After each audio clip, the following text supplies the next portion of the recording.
سال کی کمائی، پھر سال کے اخراجات۔ اب یہ نکال لیں، باقی جو بچتا ہے وہ بچت ہے اس کی، سیونگ ہے اس کی، اور سیونگ کا 5واں حصہ جو ہے وہ خمس ہوتا ہے۔ یہ جو 5واں حصہ خمس ہوتا ہے، اب ہم نے دیکھا کہ فارمولہ ہماری سمجھ میں آیا کہ سال کی کمائی، اس میں سے ہم نکالیں گے سال کے اخراجات، اور پھر جو ہے جو بچے گا وہ ہوگا بچت، اس کا 5واں حصہ جو ہے وہ خمس ہے۔ اب دیکھیں کہ یہ تو ٹھیک ہے، یہ موٹا موٹا حساب، کیسے ہم حساب لگائیں سال کا کہ جی کیا بچت ہے ہمارے پاس؟ بہت سے لوگ ہیں جو کہتے ہیں جی ہمارے پاس تو بچت ہوتی نہیں ہے۔ یہ آپ حساب لگائیں گے پھر کہہ سکتے ہیں، ورنہ نہیں کہہ سکتے۔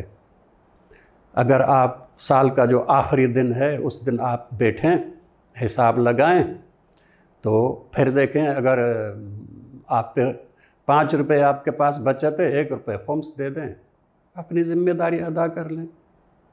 1 روپے وہ جو ہے ہم اپنی جیب میں رکھ کے، باقی جو ہے وہ کمائی کو بھی جو ہے وہ ہم مسئلہ بنا رہے ہیں اپنے لیے، تو یہ حساب کرنا چاہیے۔ حساب کریں پھر ٹھیک ہے، آپ نہیں ہیں تو نہیں ہیں، لیکن حساب تو کریں۔ حساب ہی نہیں کرتے، ایسے کہہ دیتے ہیں ہم کہ جی میرے پاس تو بچت نہیں ہوتی، یہ درست بات نہیں ہے۔ اچھا جی، اب کیسے بیٹھے ہیں ہم، آج میرے خمس کا آخری دن ہے، کیسے میں حساب کروں؟ 3 چیزیں ہم نے دیکھنی پڑے گی بچت کے حوالے سے۔ ایک یہ دیکھنا پڑے گا کہ میرے پاس جو ہے اس وقت پیسے کتنے ہیں، وہ ساری بچت ہے۔ پیسے سے مراد کسی بھی صورت میں کرنسی ہے، جیب میں ہے، بینک میں ہے، کرنسی جو ہے وہ پیسہ ہے، یا مثلا بانڈ کی صورت میں ہے وہ بھی پیسہ ہے، یا مثلا چیک کی صورت میں ہے میرے پاس وہ بھی پیسہ ہے۔ یہ سارے پیسے ہیں، یہ بچت ہے میری، اس کا 5واں حصہ خمس ہے۔ پھر میں دیکھوں کہ میرے گھر میں جتنی میں چیزیں لایا تھا ان میں چیزوں میں تقسیم ہے 2 اقسام میں۔ ایک قسم وہ ہے کہ ان چیزوں کی کہ جن کو استعمال کیا جائے تو وہ کم ہو جاتی ہیں، کھانے پینے کی چیزیں، دوائیاں، یا مثلا ہم خوشبو استعمال کرتے ہیں جو استعمال سے کم ہو جاتی ہے، چاہے اس میں مثلا جو ہے ٹوتھ پیسٹ ہے، چاہے اس میں پالش ہے، یہ ساری چیزیں جو استعمال سے کم ہوتی ہیں۔ اس دن یہ جتنی میں نے چیزیں خرید کی تھیں جن کو ہم کہتے ہیں کنزیومیبل آئٹمس، انگلش میں ہم اس کو کنزیومیبل آئٹمس کہتے ہیں، اس تاریخ، اس شام کے دن کنزیومیبل آئٹمس میں سے جتنا بھی میرے پاس گھر میں رہتا ہے وہ ساری میری بچت ہے۔ سبزیاں ہیں، دال ہے، آٹا ہے، مثلا جو ہے چائے ہے، چینی ہے، یہ جتنی چیزیں ہیں کنزیومیبل ہیں، اس دن میں ایک حساب لگاؤں کہ کنزیومیبل آئٹمس میرے پاس کتنے ہیں، میرے گھر میں کتنے ہیں۔ جتنی بھی اس دن کنزیومیبل آئٹمس میرے پاس ہیں وہ ساری میری بچت ہے، اور اس کا 5واں حصہ میں نے خمس دینا ہے، اور اس کی قیمت لگا لیں آپ۔ ٹوتھ پیسٹ کی یہ قیمت، دوا کی یہ قیمت، پالش کی یہ قیمت، مثلا جو ہے وہ کھانے پینے کی چیزوں کی یہ قیمت، سبزیاں اتنی ہیں، آلو اتنے ہیں، ٹماٹر اتنے ہیں، مثلا جو ہے وہ آٹا اتنا ہے، چاول اتنے ہیں، یہ جتنی یہ چیزیں ہیں ان کا جتنا اس تاریخ کو میرے پاس بقایا ہے وہ اس سال کے اخراجات سے اضافی ہے، اس لیے یہ بچت ہے۔ 5واں حصہ اس کا خمس ہے۔ یہ دوسری چیز ہو گئی۔ پہلے ہو گئے پیسے، دوسرا ہو گیا کنزیومیبل آئٹمس۔ اب میں دیکھوں گا کہ اس سال میں نے کون سی چیزیں نان کنزیومیبل خریدی تھی۔ نان کنزیومیبل ہم اس کو کہتے ہیں کہ جو استعمال سے کم نہیں ہوتی۔ ٹھیک ہے کہ ہر چیز کی ایک عمر ہوتی ہے، اس کے بعد جو ہے وہ چیز ختم ہو جاتی ہے، ناکارہ ہو جاتی ہے،